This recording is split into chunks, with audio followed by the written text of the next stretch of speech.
How do you keep your dignity when the world expects you to trade it for survival? I never thought a simple job as a waitress would put my integrity on trial, until the night a ring fell from my apron, and my life fell apart. The hospital hallway smelled like antiseptic and something heavier, fear, maybe.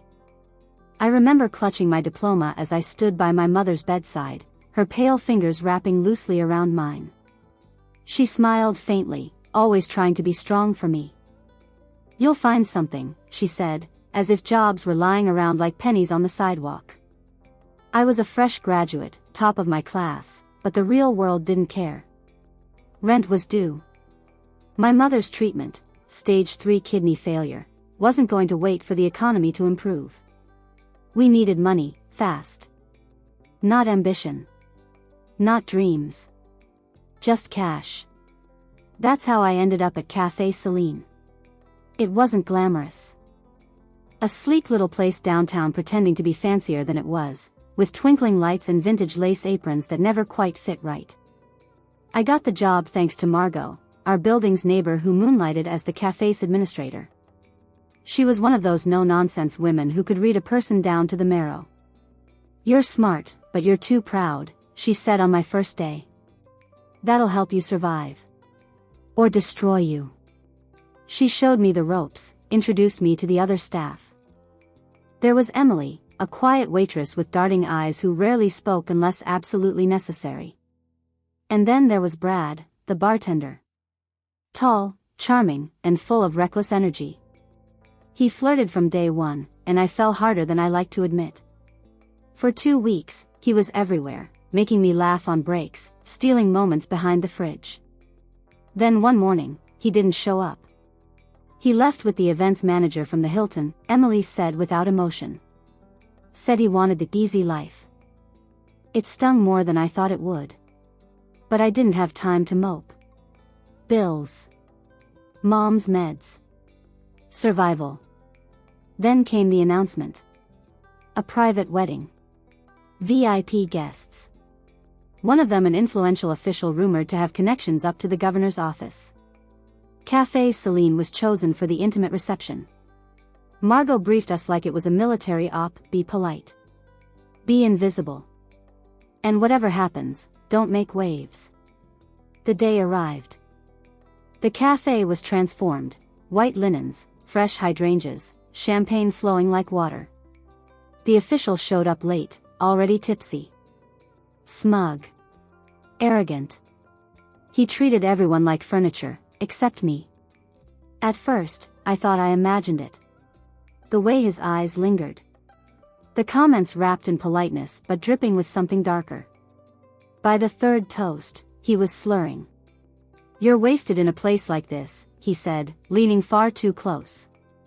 "You should come work for me. You'd have your own office, and me." I recoiled. He reached for my arm. I slipped away under the pretense of refreshing the wine. I didn't tell anyone. I just wanted the night to be over. But as I passed out the last plates, someone screamed. My lace apron was torn off by the admin's panicked hands, and out of my pocket rolled a glinting gold ring. The room froze. "It's his ring," the bride shouted. The official blinked in fake confusion. I'd been looking everywhere for that. Lies. Every word of it. But I couldn't prove a thing. People were staring. Someone whispered, "Thief." I opened my mouth to defend myself. But my voice felt trapped, until I saw the microphone on the little stage by the pianist. I walked up, heart pounding. Picked it up. "My name is Claire. And I didn't steal anything," I said. "But you should know what he tried to do." Murmurs turned to gasps. The owner, a weasel of a man named Owen, ran up and snatched the mic. "You're fired," he growled. "Get out. You and Margot both." We were thrown out into the cold, lace aprons still clutched in our hands. And just like that, my life imploded. I didn't sleep that night. Neither did Margot. We sat in her kitchen, nursing cups of stale tea while the night pressed against the windows. She didn't say much, just placed her hand over mine and squeezed. No need for words. By morning, I had a plan: appeal the accusation, get my job back, find some way to fix what was broken. But when I got home, I found my mother crying on the couch. They denied the operation, she said between sobs. The quota was revoked.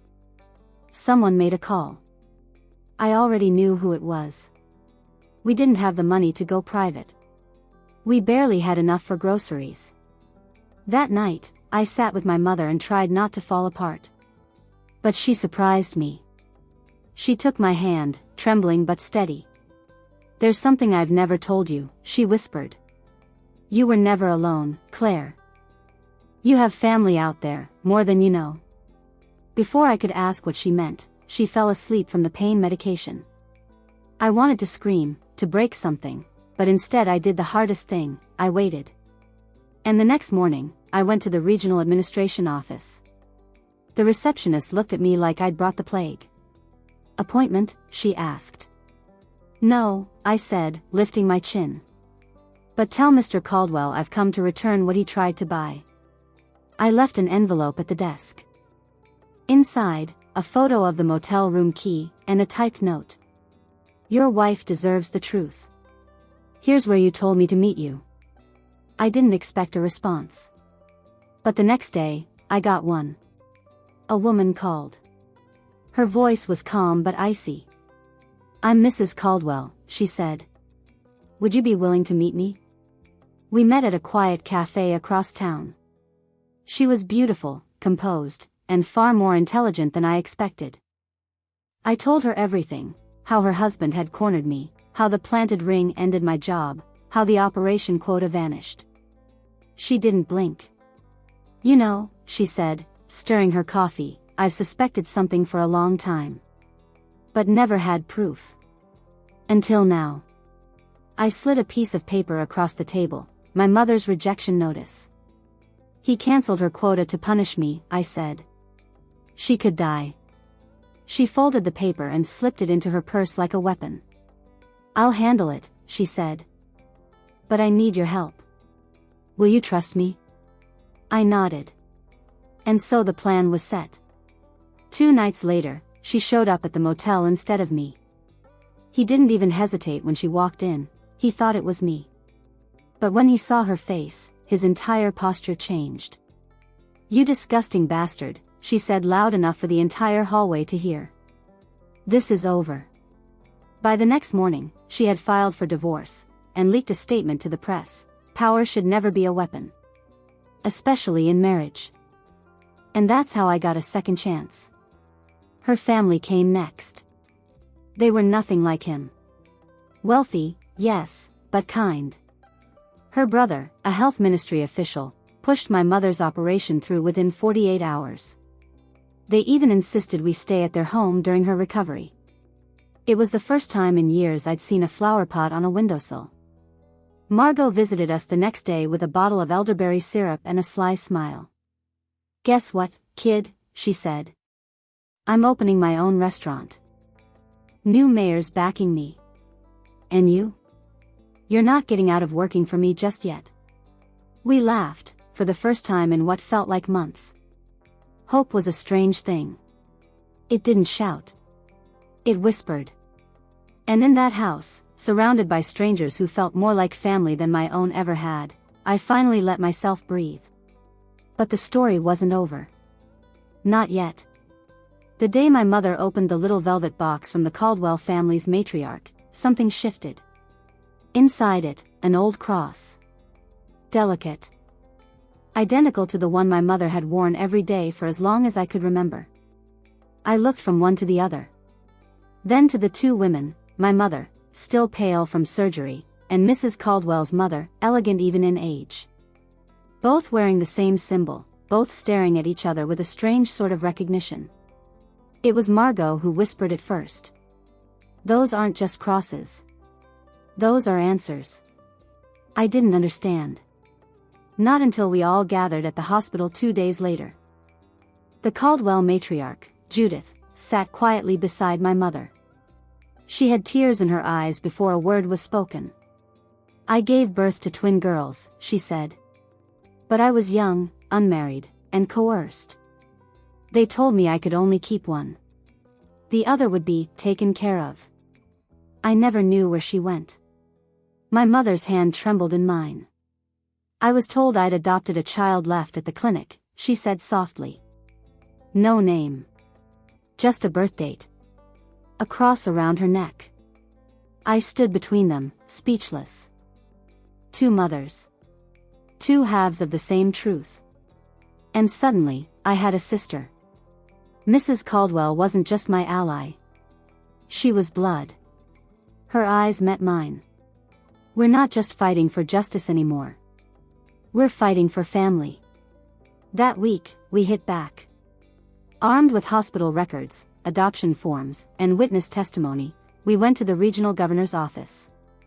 Mrs. Caldwell, now publicly divorcing a disgraced official, demanded an internal investigation. I've seen with my own eyes what power in the wrong hands can do, she said in front of cameras. It nearly killed my sister. The press loved it.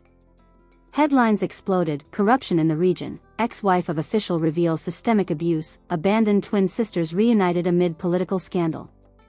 And just like that, the story grew beyond us. Public sympathy poured in. My mother's operation costs were covered in full. Margot's restaurant fast-tracked its opening thanks to a nudge from the mayor's office. As for Caldwell, he was suspended from office pending investigation. By the end of the month, he was removed entirely. It didn't fix everything. But it was a start. And for the first time in my life, I wasn't alone. I had a sister. I had a future. I had a voice that was no longer silenced. Margot's new restaurant opened on a golden morning in late spring. It was called The Hearth, a name she said reminded her of warmth, of belonging. Of everything the old place never had, she smirked, handing me a clipboard and apron. You're not just managing, Claire. You're the face.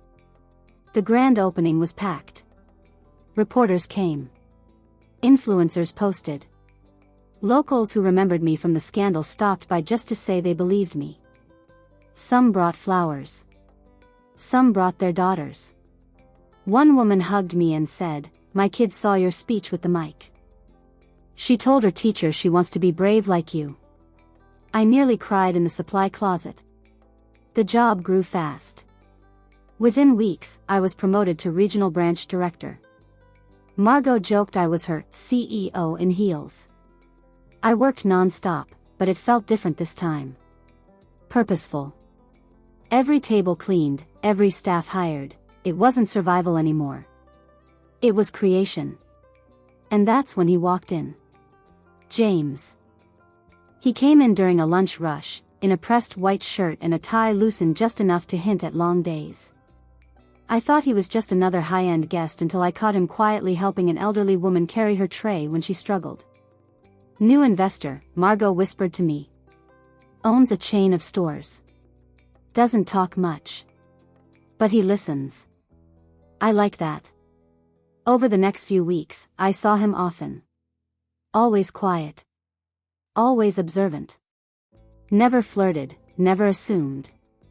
Just, kind. One day, he lingered after paying.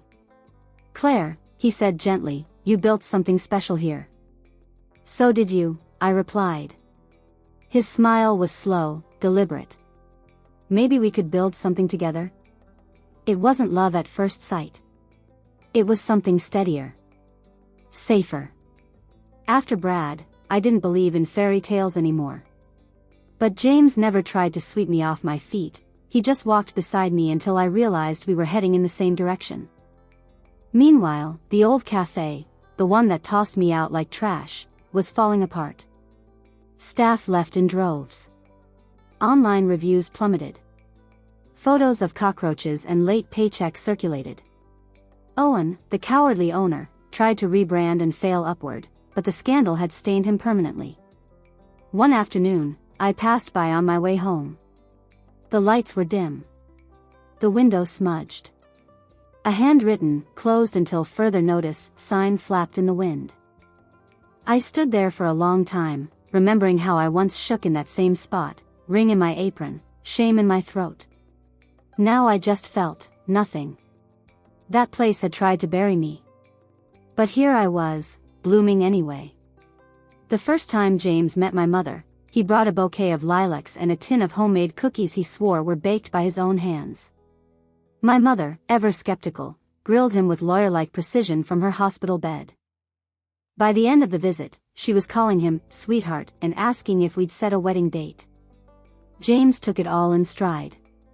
"Pressure doesn't scare me," he whispered as we left the room. "But losing you might." Things moved fast after that. We weren't swept up in some whirlwind romance. We were carving something stable, something solid. We didn't talk about forever, but we lived like we meant it. One afternoon, in the new hall of the Hearth's second location, James placed a velvet box on the counter next to a wine delivery invoice. "I don't need fanfare," he said. "Just your yes." I opened it. A delicate ring, gold, no diamonds, but engraved with a single word, home. I said yes without thinking. We set the date for early fall, just before the leaves would turn. But life, as it often does, had a twist waiting in the dark. It happened the night I went into labor. We were driving to the hospital, bags packed, baby playlist playing, the city glowing in the rearview mirror. Then the cab driver took a wrong turn. "Shortcut," he mumbled. James was on a call and didn't notice. But my stomach twisted with unease. The driver didn't speak again. By the time I realized we weren't on any route to the hospital, the trees had closed in, tall, dark pines swallowing the road. I grabbed James's arm. "This isn't right." He looked up just as the car jerked to a stop on a dirt path. No lights. No sound. Just us, the trees, and the man behind the wheel, who I now saw clearly. Owen. The former cafe owner. He looked nothing like the smug businessman who once fired me. He looked sunken, haunted. "You ruined everything," he hissed. Before James could move, someone stepped out from the woods. Another man. Taller. Familiar in a way that chilled me. Caldwell's old advisor. His shadow. "Time to finish what she started," the man said. My contractions had started by then. Sharp, relentless. I thought I'd pass out. I thought I'd scream. But before either could happen, headlights flooded the clearing. A voice cut through the trees. "Put your hands where I can see them." A woman stepped out of the second car. Older. Wrapped in a shawl. Not police. A healer. Her name was Mira. A midwife from the village where I was supposedly born. She didn't flinch at the scene. Just marched forward and pulled me out of the car like it was nothing. "Not here," she muttered. "Too much darkness in these woods." The baby couldn't wait. Neither could fate. And so, in a tiny hut near the edge of the forest, by the light of oil lamps and surrounded by pine needles and old truths, I gave birth. To a daughter. To a second chance. And to the final key in a puzzle I didn't know I was solving. The forest was quiet after. Just the steady cry of my newborn daughter, the whisper of wind through pine, and Myra's calm, almost sacred silence as she swaddled the baby in a faded linen cloth. I was half delirious, the world spinning from pain and adrenaline, but her voice anchored me. "You were born not far from here," she said. "In a room just like this one." I blinked. You knew my mother?" "I was there the day she gave birth to twins." My breath caught. "Twins?" Mira nodded. "Your mother was told only one child survived. But it was a lie, arranged by someone powerful who didn't want scandal attached to a young heiress. They took the second baby, and erased the name." She reached into a chest by the window and pulled out a small box. Inside were 2 weathered crosses, identical to mine. "I kept these," Mira said softly. "I tried to find you. But you were already in the system." And just like that, the final truth fell into place. My biological grandmother had tried to keep us connected. But corruption, his corruption, had severed the thread. Tears blurred my vision as James wrapped his arm around me, cradling our daughter. "You were never lost," he whispered. "You were stolen." The next morning, the house filled with footsteps. First came my mother, my true mother, still recovering, but fierce as ever. Then came Judith Caldwell, with eyes that burned like justice and softened like kin. Then Margot, grumbling that no forest was safe without her supervision. And finally, Mira, who placed her hand on all our heads and murmured something in a language I didn't understand but felt in my bones. 3 generations. Reunited in a broken hut. Not everyone was bound by blood. But all of us were bound by choice. And when the baby reached up and grabbed the chain around my neck, tugging it gently, I knew she wasn't just holding a symbol. She was holding a legacy. Later that evening, as the others cooked and cleaned, I stepped outside into the dusk. That's when the car pulled up. Police. Quiet. Unmarked. They had detained the 2 men, Owen and the advisor. Found rope in the trunk. Chloroform. Fake plates. "Looks like you were right, Miss Ward," the officer said grimly. This wasn't just a warning. This was a plan. I nodded, heart tight. "What about Caldwell?" I asked. He hesitated. "He's been under surveillance. Looks like he was pulling strings even after dismissal. But this changes everything." As the squad car drove away, I held my daughter tighter. The night was darker now, but less threatening. The forest had given me something back. Not just the child I carried, but the child I had once been. The news broke before dawn. Former official implicated in kidnapping plot. Corruption charges now include conspiracy and assault. Whistleblower Claire Ward speaks out. I didn't speak to the press. I didn't have to. The microphone I'd once gripped in desperation had already done its work. My voice had reached the people it needed to.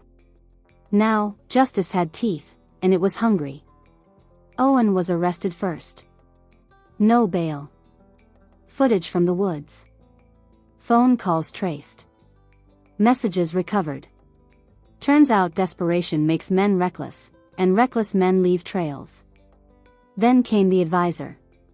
The one who moved in shadows, who whispered to powerful men behind closed doors. He folded faster than anyone expected, trading names and emails to save himself. And finally, Caldwell. It was poetic, really. They dragged him out of the private golf club he used to call his fortress. Reporters caught the moment. His once pressed blazer wrinkled. His combed-over hair a mess. His face, stunned. His wife, my sister, stood on the courthouse steps as he was taken in. I believed in him, she told the cameras. But belief without truth is blindness. And I won't be blind anymore. We didn't look at each other that day. We didn't need to. A week later, the trial began. Margot and I were both subpoenaed. So was Mira.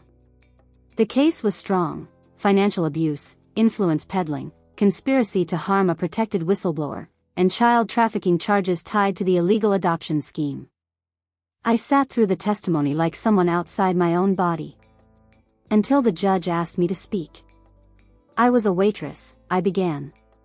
I was working to support my sick mother. I didn't want power. I just wanted peace. But when peace is denied, you speak. I looked at Caldwell then, at the man who tried to crush me with his status, who planted a ring in my apron and called it justice. You taught me something, I said. You taught me that silence protects monsters. And I'm not silent anymore. He didn't look at me. But the jury did. They convicted him on every count. When the verdict was read, I didn't cry. But Margot did. She leaned over and whispered, "You didn't just survive. You changed the damn system." And maybe, for the first time, I believed her. But the real ending wasn't in a courtroom. It was at the reception. A warm, glowing room filled with laughter, clinking glasses, and one long, joyful cry from the front table. Bitter. The wedding wasn't grand. It wasn't a hall of chandeliers or $1,000 cake. It was a garden behind the hearth, under strings of fairy lights and the gentle lull of summer wind. The tables were mismatched. The chairs were borrowed. But the people, they were everything. It wasn't my wedding. It was my mother's. She wore blue, not white, something soft, she said, like this second chance. And at the end of the aisle stood Margot, in a tailored cream suit, wiping away a tear she swore was just from allergies. They said their vows simply. No fanfare, no speeches, just two women who had been through fire, and chose each other in the ashes. When they kissed, someone yelled, "Get a room." The whole garden laughed. And then, in the most old-school way imaginable, the cry went up. Bitter. The whole crowd shouted it, again and again. We laughed until our ribs ached. The guest list was its own kind of poetry. The Caldwell matriarch, Judith, with both her daughters, me and her biological firstborn, seated beside her. My daughter, held by James, was passed from lap to lap like a precious torch.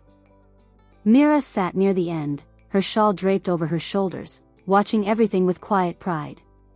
Her hands never stopped moving, cutting bread, handing out napkins, tucking flyaway hairs behind our ears. And Owen?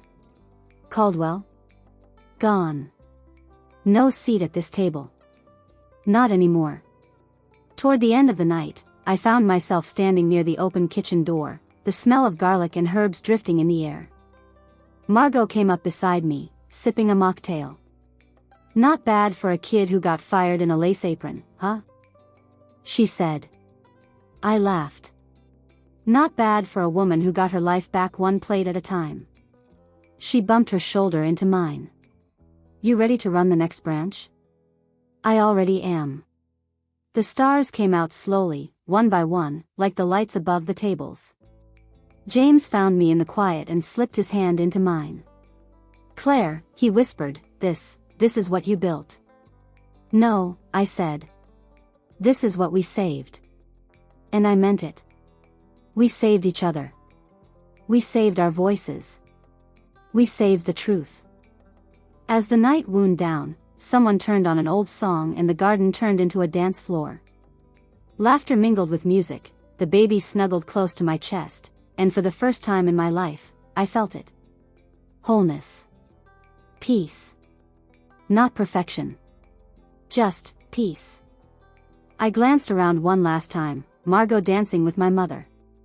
Mira smiling in her seat. Judith laughing with the Caldwell cousins. My daughter asleep in James' arms. Family. Maybe not the one I started with. But the one I chose. There's a photograph I keep now. It was taken near the end of that night, long after the music faded and the lights dimmed. 4 people sit at a long table, 2 women, 2 babies, a pair of wine glasses, and 1 cake half eaten. We're all laughing. My sister has her head thrown back, Judith is wiping frosting off her chin, and I'm looking at my daughter with a kind of joy I never thought I'd feel again. Margot's in the corner of the frame, pointing a spoon at my mother, who's clearly making fun of someone's dancing. It's not posed. It's not polished. It's real. That's what survival gave me. Not perfection. Truth. The restaurant grew. I took on the regional branch director role. Then corporate called and offered something even bigger, a chance to expand the hearth to other cities. We took it slow. We did it right. But I never let go of the first cafe. The one with mismatched tables and an old microphone that still hangs, polished, above the stage. Sometimes, on slow nights, I walk up to it and just touch it. Remember the ring. The lie. The voice I almost didn't use. Owen was sentenced to 5 years. Caldwell got more. The advisor disappeared from the public eye. Last I heard, he was managing a hardware store in a town with no cell service. Justice didn't give me back what I lost. But it made room for everything I gained. James and I didn't rush marriage. But when we did it, quietly, just us and the baby in a little garden ceremony. He wore a tie the same color as my first waitress apron. Turquoise. He said it reminded him of when I had nothing. And still stood. My daughter is 2 now. She's loud. Fierce. She bites when she's frustrated and says, no, with the full force of a courtroom. Sometimes, when she grabs my necklace, the little cross I still wear, I tell her the story. How her mama was nearly erased. How a ring was planted. How silence almost won. And how it didn't. Voiceover, if this were a film, would come now. Just as the camera pans across the final scene. A restaurant full of light. Laughter drifting into the night. A drawing taped to the wall, 4 people holding hands under a rainbow. 3 crosses glinting in the window. And somewhere, a soft cry of, bitter.